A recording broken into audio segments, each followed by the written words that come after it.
Thank you for subscribing to our channel. Today is Thursday, December 3, 2020. CNN report. With arrests and a security law, who is left to fight for democracy in Hong Kong? Hong Kong is running out of opposition. 3 high-profile democracy activists were jailed Wednesday. Others have already fled the city, while still more face prosecution. Their cases involve a host of charges, both serious and petty, with one of those jailed this week, Agnes Chow, convicted in large part for shouting slogans through a megaphone. The city's parliament no longer has any pro-democratic members, while the media and judiciary are coming under increasing pressure. CNN report. Trump awards football coach Holtz the Medal of Freedom. President Donald Trump awarded the Medal of Freedom to former football coach Holtz on Thursday in an Oval Office ceremony. Holtz, 83, has coached several college football teams, but most recently, he served as the head football coach of the University of Notre Dame and the University of South Carolina. The Oval Office ceremony included a tightly packed audience of dozens of people, many of whom were not wearing masks, according to reporters in the room. Fox report. Iran to increase nuclear production, prohibit inspectors from U.S. if sanctions not lifted, reports. Less than a week after Iran's leading nuclear scientist was assassinated on the outskirts of Tehran, the Iranian parliament has voted to increase its uranium enrichment levels and stop International Atomic Energy Agency (IAEA) inspectors from examining facilities if the next U.S. administration declines to lift hefty U.S. banking and oil sanctions by February. Despite objections from President Hassan Rouhani, who expressed concern over diplomatic damages, the new legislation was ratified by the parliament on Wednesday, according to reports, thus paving the way for Iran to augment its uranium arsenal to levels prior to the 2015 deal. Al Jazeera report bio-popcorn Warner Brothers to stream films while they're in theaters. AT&T Inc.'s Warner Brothers studio on Thursday announced it will make all of its 2021 films available in theaters and on the HBO Max streaming service starting on the same day, an unprecedented shift in response to the coronavirus pandemic. The movies, which are expected to include Godzilla vs. Kong and Mortal Kombat, will be available on HBO Max for 1 month starting on the same day they debut in cinemas, the studio said in a statement. Al Jazeera report. Top U.S. court sides with church against California COVID-19 curbs. The U.S. Supreme Court on Thursday delivered a blow to California Governor Gavin Newsom's pandemic-related ban on indoor religious services, siding with a church that defied the policy and challenged it as unconstitutional religious discrimination. The decision followed a similar action by the justices on November 25 that backed Christian and Jewish houses of worship that challenged New York state restrictions in coronavirus hot spots. CNN report. Mortgage rates dropped to another record low. Mortgage rates fell to another record low last week, for the 14th time this year. The average interest rate on a 30-year fixed-rate mortgage dropped to 2.71%, according to Freddie Mac. That's the lowest level in the nearly 50 years of the mortgage giant's survey. The 15-year fixed-rate mortgage dropped to 2.26%. Despite persistently low mortgage rates, home sales have hit a wall, said Sam Cater, Freddie Mac's chief economist. Deutsche Welle report. UN chief laments lackluster COVID pandemic response. UN Secretary-General Antonio Guterres has criticized countries for ignoring World Health Organization recommendations, saying it hampered efforts to curb the spread of the coronavirus. In a speech on Thursday at the start of a special UN General Assembly meeting on the pandemic, Guterres said the WHO guidance should have been the basis for a coordinated global response. Unfortunately, many of these recommendations were not followed, and in some situations, there was a rejection of facts and an ignoring of the guidance. BBC report.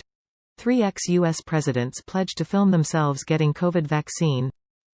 The trio of 2 Democrats and 1 Republican said they would get the jab once it has been approved by regulators and recommended by U.S. health officials. The move is intended to boost public confidence in the safety and efficacy of coronavirus vaccines. Polls indicate large swaths of the U.S. public are reluctant to get the jab.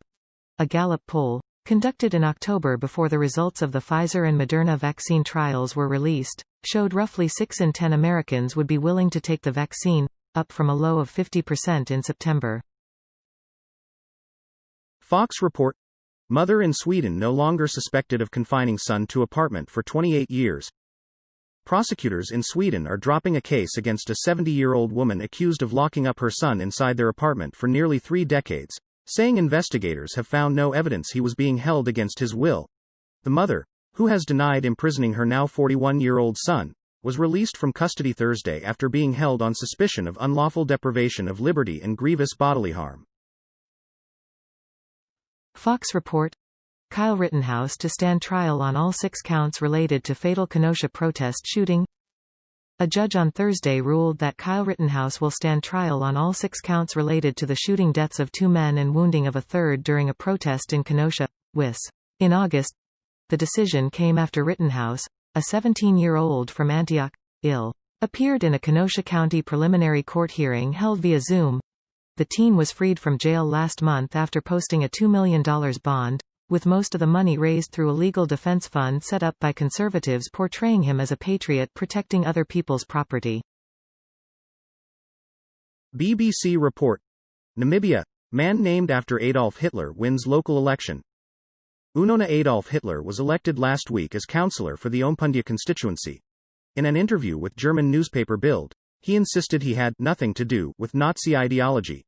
Adolf, like other Germanic first names, is not uncommon in the country, which was once a German colony. As a child I saw it as a totally normal name, said Mr. Unona, who won his seat with 85% of the vote, on the ticket of the ruling SWAPO party. CNN report. Threat to remove Chinese firms from Wall Street is now on Trump's desk. The U.S. government is just one step away from enacting a law that could kick several Chinese firms off Wall Street, further escalating tensions between Washington and Beijing. The House of Representatives on Wednesday passed a bill that would prevent companies that refuse to open their books to U.S. accounting regulators from trading on U.S. stock exchanges. The legislation won unanimous backing in the Senate earlier this year, meaning it only needs President Donald Trump's signature to become law. Deutsche Welle report. EU vows to crack down on disinformation targeting democracies. The European Commission said on Thursday that it will look to impose a cost on those who spread fake news. The EU Executive's Vice President Vera Jourova says she will unveil legislation next year that will target entities, especially foreign actors from such countries as Russia and China, that spread disinformation. We are not looking to become the Ministry of Truth, the senior EU official told journalists in Brussels, referring to George Orwell's dystopian novel 1984. BBC report. US ends era of emotional support animals on planes. Wednesday's rule change by the U.S. Department of Transportation now says only dogs qualify as service animals. The agency said unusual animals on flights had eroded the public trust in legitimate service animals. Airlines say the old policy had been abused and was dangerous. The new rule defines service dogs as individually trained to do work or perform tasks for the benefit of a person with a disability, and says other animals should be treated by airlines as pets that can be placed in the cargo hold for a fee. Fox report. Pair of South Carolina shootings kill 2, wound 17, police investigating possible links. South Carolina law enforcement officials are investigating a suspected connection between a pair of shootings that collectively killed 2 and wounded 17 people. Others, police told Fox News. Officials from the Aiken County Sheriff's Office and the Aiken County Department of Safety said Thursday they are working together in investigating a Saturday night shooting that wounded 18 people, one fatally, in conjunction with a second shooting the next day, when one person was struck and killed. Deutsche Welle report. Pischetsrieder tapped to chair Daimler Supervisory Board from 2021. Daimler AG on Thursday announced that Bernd Pischetsrieder would replace Manfred Bischoff as chairman of its supervisory board. The 72-year-old Pischetsrieder, a member of the supervisory board since 2014, will take over for his 78-year-old predecessor at the company's annual shareholders meeting in late March 2021. In Pischetsrieder, the company has opted for a chairman with a long history in the automobile industry. Al Jazeera report. Canada introduces bill to apply UN Indigenous Rights Declaration. Canada has introduced legislation to implement a United Nations declaration that outlines and protects the rights of Indigenous peoples around the world, a move that was welcomed as an important step.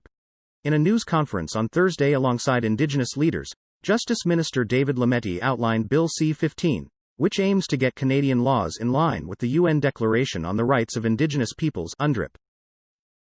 Thank you for watching 5 p.m. recap. To be notified, you can subscribe our channel and activate the bell.